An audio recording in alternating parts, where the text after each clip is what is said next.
Men şu dutar dərsligi haqida o'ng qo'lning har xil chilish usullarini to'liq sizlab chiqdim.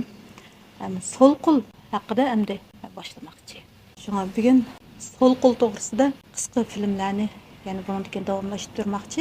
Bugun so'zlaydiganim bo'lsa, shu sol qo'l barmoqlarni takshi ishlatishda bu yerda birli barmoqni jiq ishlatib olishdan saqlanish. Hamma barmoqni qancha takshi ishlatadigan vaqtimizda dutardagi mahoratimiz oshadi.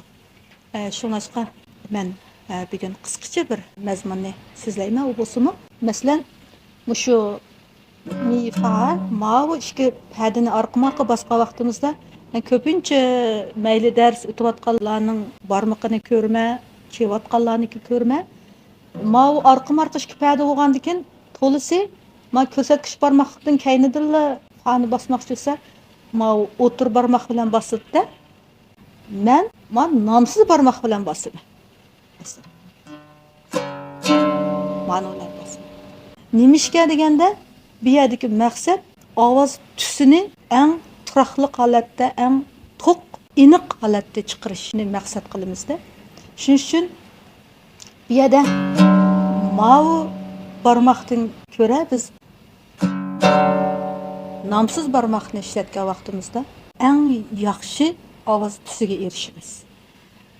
Bu o'tir barmoq bilan nomsiz barmoqning mayadagi berayotgan kuch miqdor o'xshamaganlikdan shu ikki barmoqdan chiqayotgan ovoz tusi o'xshamaydi. Bu ovoz tusi eng muhim. Muzikada biz so'zimizni muzika orqali ifodalaymiz.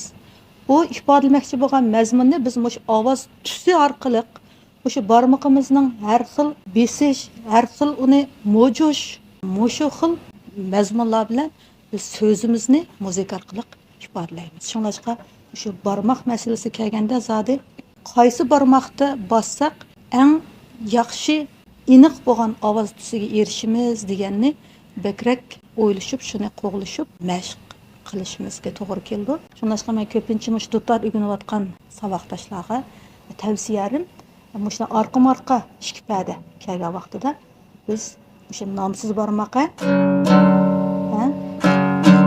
masalan Allah o'xshamaydi. Ma'ning bilan o'xshamaydi. Ya'ni qo'lning shaklimi ma'ningda yig'inchoq, chiroyli chiqadi. Qo'l shaklimi muhimda, shakl go'zal bo'lishi kerak. Ma'ning bilan.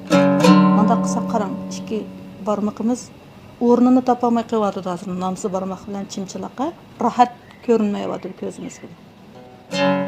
Bo'lganda rohat qo'limiz yig'inchoq. Shu bugungi so'zlaydiganimiz kichik shu mazmun.